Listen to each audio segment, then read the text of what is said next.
Buenos días y bienvenidos al video número 9 que será colgado en una página sobre el área de geometría en el nivel de noveno año.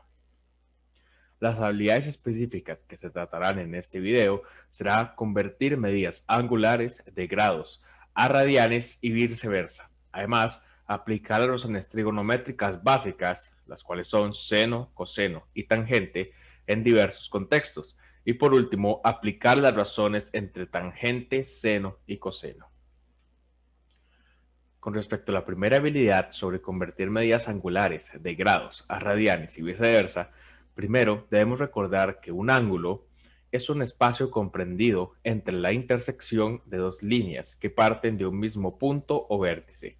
Pueden ser medidos en grados o radianes, pero ¿cómo pasar de uno a otro?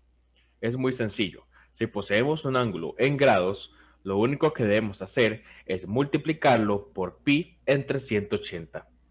Su resultado ya estará en radianes. Por otra parte, si tenemos un ángulo y en radianes y lo queremos pasar a grados, entonces debemos multiplicarlo por 180 entre pi. Ese resultado entonces ya estará en grados. Veamos entonces algunos ejemplos. Tenemos aquí unos ejemplos donde debemos pasar de grados a radianes. En el primero tenemos 34 grados. Entonces lo que hacemos es multiplicarlo por pi entre 180. Se pone pi entre 180 ya que en grados 180 es un ángulo llano, ¿verdad? Es decir, un ángulo que se encuentra completamente horizontal, como por ejemplo, vamos a ver, como por ejemplo esta línea de acá, ¿ok? Esto es un ángulo llano. Pero en radianes, el pi también representa este ángulo llano. Por lo tanto, pi entre 180 quiere decir que lo estamos multiplicando por 1. Lo único que servirá multiplicarlo por pi entre 180 o 180 entre pi es que nos podamos transformar de una medida a otra. ¿Ok? Con respecto entonces al primer ejemplo, que dice 34 grados, debemos pasarlo entonces a radianes. Lo multiplicamos por pi entre 180. ¿Ok? Ponemos esto en una calculadora, lo que nos da como resultado 17 entre 90 pi. ¿Ok? Lo que aproximadamente entonces sería 0,59.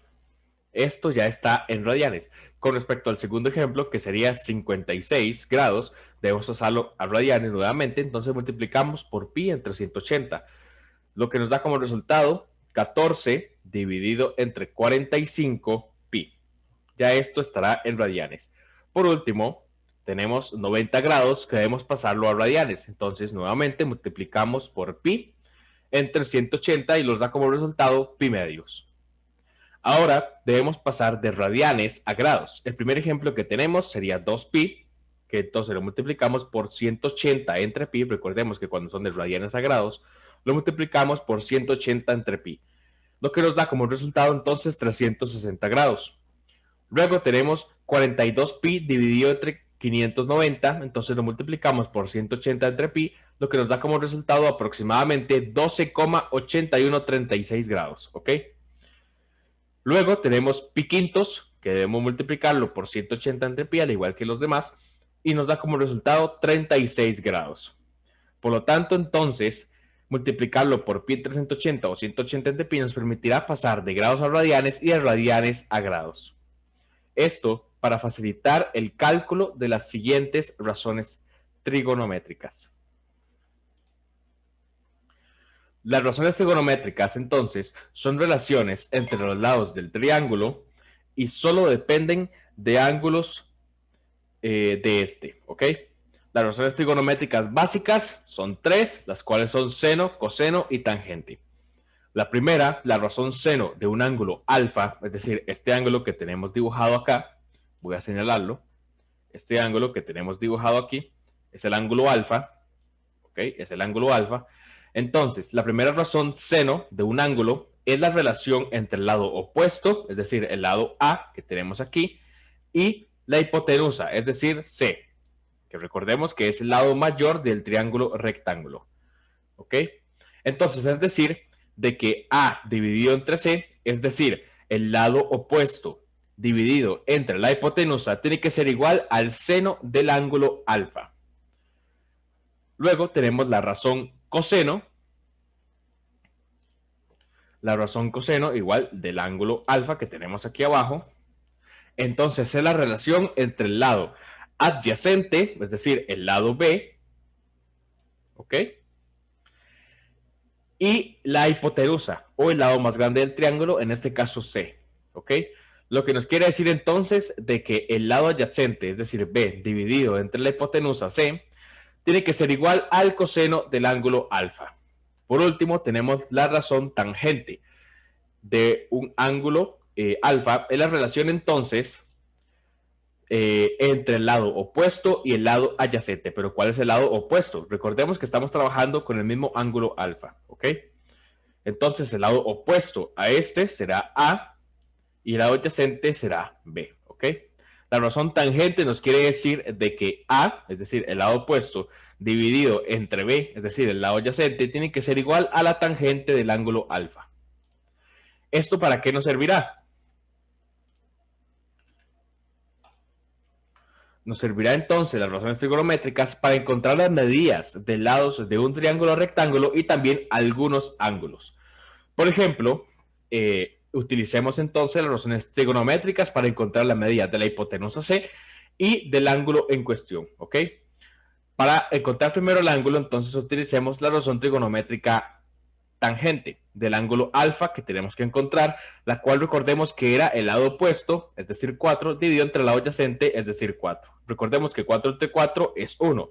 Por lo tanto, tangente de alfa tiene que ser igual a 1. Para encontrar el ángulo alfa, lo que hacemos es calcular la tangente inversa a ambos lados de la igualdad. En este lado se cancela la tangente inversa con la tangente normal y en este lado debemos calcular la tangente inversa de 1. Al calcular la tangente inversa de 1 nos da como resultado de que alfa tiene que ser igual a pi cuartos. Ahora ya sabemos de que este ángulo de aquí es pi cuartos. Ahora, para calcular entonces la hipotenusa utilizamos cualquiera de las relaciones trigonométricas seno coseno que vimos anteriormente. En este caso utilizaremos seno. Entonces, seno de pi cuartos, es decir, el ángulo de aquí, tiene que ser igual al lado opuesto, es decir, 4 dividido entre la hipotenusa, que sería c. Entonces despejamos c, como el c está dividiendo, lo pasamos a multiplicar, y como este está multiplicando, lo pasamos a dividir. Lo cual nos quedaría entonces de que c va a ser igual a 4 dividido entre seno de pi cuartos. Esto lo ponemos en la calculadora, lo que aproximadamente nos va a dar 4 por raíz de 2, que aproximadamente es 5,66. Por lo tanto, 5,66 será la medida de la hipotenusa de este triángulo rectángulo. Es importante notar de que no utilizamos entonces para calcular esta hipotenusa, no utilizamos Pitágoras, que bien lo pudimos hacer ya que tenemos los dos catetos del triángulo rectángulo. Sin embargo, la idea es que se puedan utilizar relaciones trigonométricas y poder encontrar también el ángulo faltante.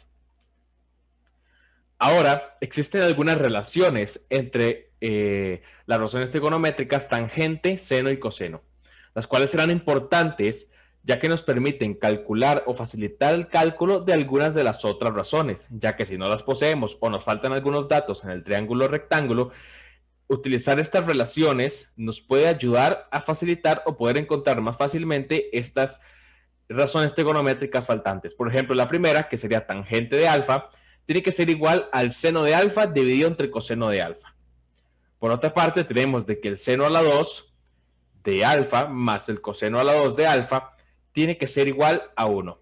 Y así como estas dos, existen varias otras relaciones entre las razones trigonométricas que nos permitirán encontrar o facilitar algunos cálculos. Entonces servirán para calcular algunas razones en caso de poseer algunos menos datos o de querer encontrar alguna razón sin usar los cocientes vistos anteriormente.